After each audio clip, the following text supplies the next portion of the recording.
Patrolling के दौरान गणेशपेट बस स्थानक परिसर में वाद विवाद करते हुए संदिग्ध युवक दिखाई दिए। पुलिस ने पूछताछ करने पर युवकों ने टालमटोल जवाब दिया। पुलिस को संदेह आने से आरोपियों को हिरासत में लिया गया। पूछताछ के दौरान आरोपियों ने लूटपाट करने की बात कबूल की और पुलिस ने आरोपियों के पास से धारदार हथियार भी बरामद किया। इस मामले में पुलिस ने एक नाबालिग सहित 2 आरोपियों को गिरफ्तार किया है।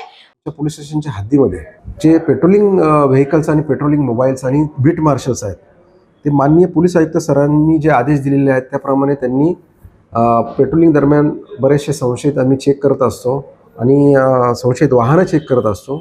या दरम्यान आमच्या बीट मार्शल्सला एस टी स्टँड परिसरामध्ये काही संशयित लोक वाद घालताना एका व्यक्तीला अडवून त्याच्याशी वाद घालताना मिळून आले म्हणून त्यांनी त्यांना हटकलं आणि जाऊन चौकशी केली।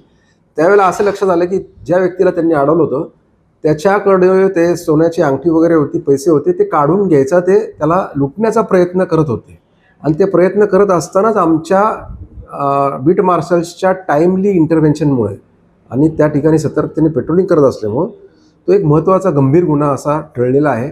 आम्ही त्यावेळेला आमच्या लोकांनी त्यांना ताब्यात घेतलं तर त्यांच्या ताब्यात सुद्धा एक वेपन आम्हाला आढळून आलं, एक चाकू मोठा आढळून आला। त्यामध्ये सुद्धा आम्ही रॉबरीच्या प्रयत्नाचा आणि आर्म ॲक्टचे सेक्शन लावून आम्ही तो गुन्हा दाखल करून याच्यामध्ये 3 आरोपी आहेत एकूण। एक विधिसंघर्षित बालक आहे आणि 2 जे आहेत ते मोठी आहेत, 18 वर्ष सज्ञान आहेत। तर ह्या तिघांविरुद्ध आम्ही तो गुन्हा दाखल केलेला आहे। तर त्या आरोपीचे जे नाव आहे यामध्ये ते जय सतीश सूर्यवंशी आणि रोशन मलकाम हे रामबाग इमामवाडा या भागातले, चंदननगर आणि रामबाग या भागातले आहेत आणि तिसरा जो आहे तो विधी संघर्षित आहेत। तर अशा 3 आरोपींविरुद्ध आम्ही गुन्हा दाखल केलेला आहे। आरोपींना आम्ही ताब्यात घेतलेला आहे।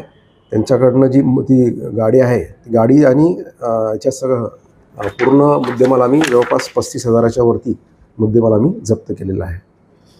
बसस्टँड परिसरामध्ये आम्ही रॉबरीचा प्रयत्न करणाऱ्या आरोपींना पकडलेला आहे।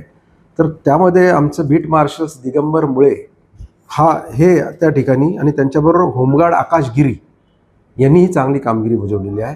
या दोघांच्या सतर्क पेट्रोलिंगमुळे तो गुन्हा टळलेला आहे आणि ह्या आरोपींचं आम्ही बॅकग्राऊंड चेक करत आहोत, परंतु त्यांचं काही पूर्व रेकॉर्ड अजूनपर्यंत ते रेकॉर्डवर आलेले नव्हते। परंतु अशा प्रकारचे छोटे मोठे गुन्हे ते करत असावेत आणि त्यांची ती भीड चेपल्यामुळेच त्यांनी इथे सुद्धा हा प्रयत्न केला असावा असं आमचा कयास आहे।